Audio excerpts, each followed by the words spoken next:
अस्सलाम वालेकुम बच्चों आज हमारे पास जो है वो चैप्टर नंबर 14 है, उसका हमने लेक्चर नंबर 1 जो है वो स्टार्ट करना है।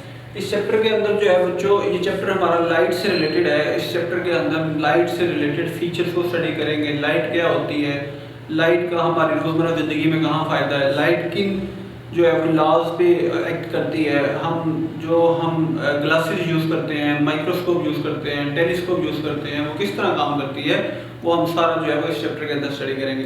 तो पहले बच्चों हम देखते हैं कि लाइट क्या होती है। What is light? It is the form of energy that travels in the form of waves and allows us to see the world around us. कहता है बच्चों कि लाइट वो एनर्जी है जो हमें इस काबिल बनाती है कि हम दुनिया को देख सकें। ये वेव की शक्ल में एक शक्ल में दूसरी एक जगह से दूसरी जगह जाती है। जैसे साउंड वेव हमने पढ़ी थी, जैसे वाटर वेव हमने पढ़ी थी, वो ये लाइट भी जो है वेव की शक्ल में एक जगह से दूसरी जगह एनर्जी ट्रांसफर करती है और हमें इस काबिल बनाती है कि हम दुनिया को देख सकें। अगर लाइट ना होगी तो हम इस दुनिया की जो है वो खुशनुमाई नहीं देख सकते थे।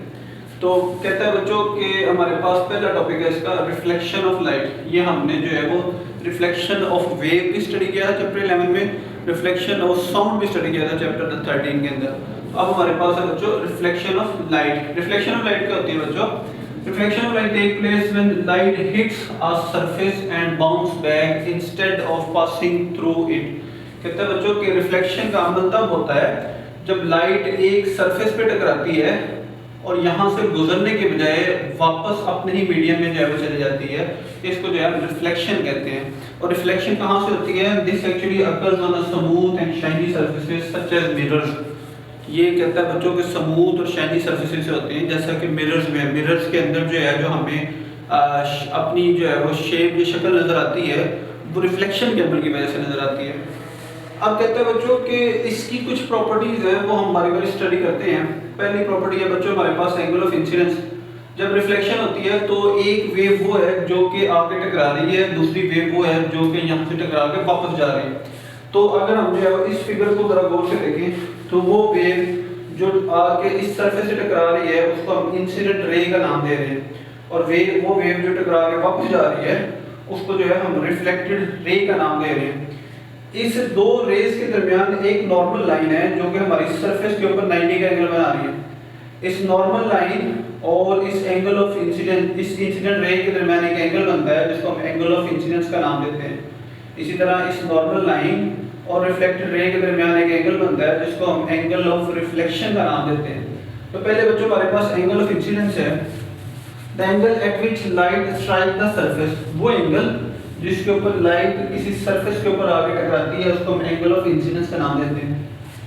इसी तरह बच्चों एंगल ऑफ रिफ्लेक्शन क्या है? The angle eight which light reflect from the surface. वो एंगल जिस एंगल से लाइट जो है वो किसी सरफेस से टकराने के बाद रिफ्लेक्ट बैक कर जाती है उसको जो है हम एंगल ऑफ रिफ्लेक्शन का नाम देते हैं। और बच्चों लॉज ऑफ रिफ्लेक्शन के अंदर ये दोनों एंगल जो है बराबर होते हैं, both these angles are equal.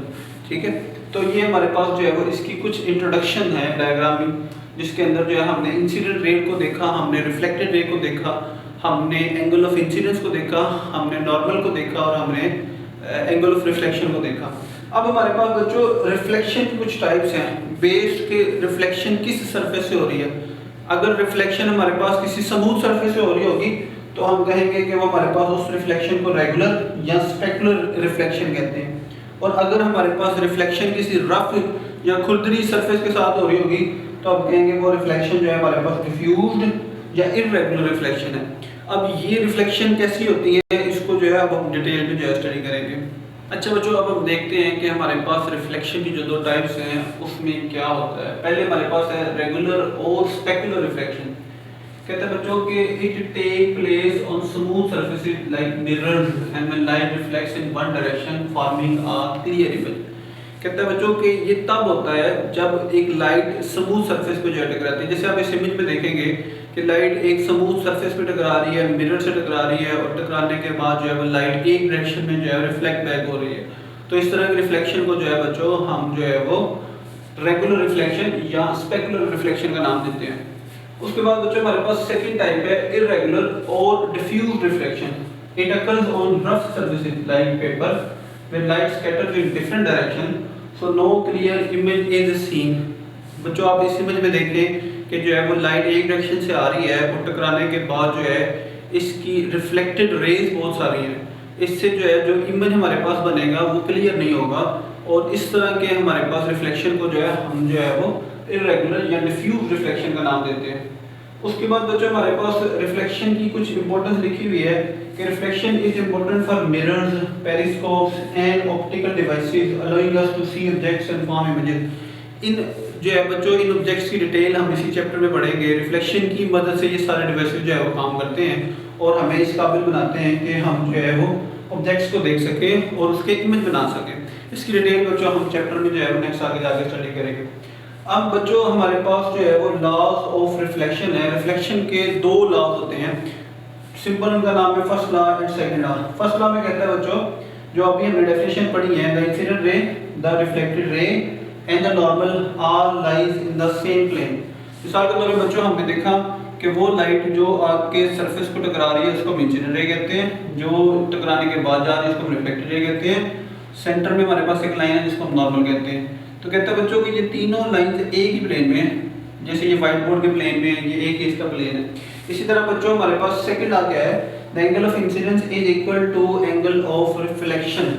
ये जो नॉर्मल लाइन और इंसिडेंट रे के दरमियान एंगल बन रहा है इसको हम एंगल ऑफ इंसिडेंट कहते हैं। इसी तरह इस नॉर्मल लाइन और रिफ्लेक्टेड रे के दरमियान जो एंगल बन रहा है इसको हम एंगल ऑफ रिफ्लेक्शन कहते हैं। ये दोनों एंगल्स आपस में इक्वल होते हैं, जितना एंगल ऑफ इंसिडेंस होगा उतना ही एंगल ऑफ रिफ्लेक्शन होगा। अब बच्चों नॉर्मल की डेफिनेशन भी जो है आपके बुक में लिखी हुई है। नॉर्मल क्या होता है, a line drawn perpendicular to the surface at the point of reflection. मिसाल के तौर पे इस फिगर में पॉइंट ऑफ रिफ्लेक्शन ये पॉइंट है, तो इस पॉइंट के ऊपर वो लाइन जो कि नॉर्मल ड्रा की गई है, परपेंडिकुलर ड्रा की गई है, ऐसी लाइन जो 90 एंगल बना रही है उसको जो है बच्चों हम नॉर्मल लाइन का जो है वो नाम देते हैं। तो ये कुछ मजीद टर्म्स है बच्चों जो हम लाइट से रिलेटेड इस चैप्टर के अंदर स्टडी करेंगे। आपके पहले टॉपिक के अंदर जो है उसने पूरे चैप्टर के अंदर जो इस्तेमाल होने वाली टर्म्स है उसको समराइज किया हुआ है, उसको थोड़ा एक्सप्लेन किया हुआ है, ताकि जब हम लेक्चर्स को जो है वो आने वाले लेक्चर को एक्सप्लेन करेंगे तो आपको इनके बारे में नो हाउ जो है वो हो।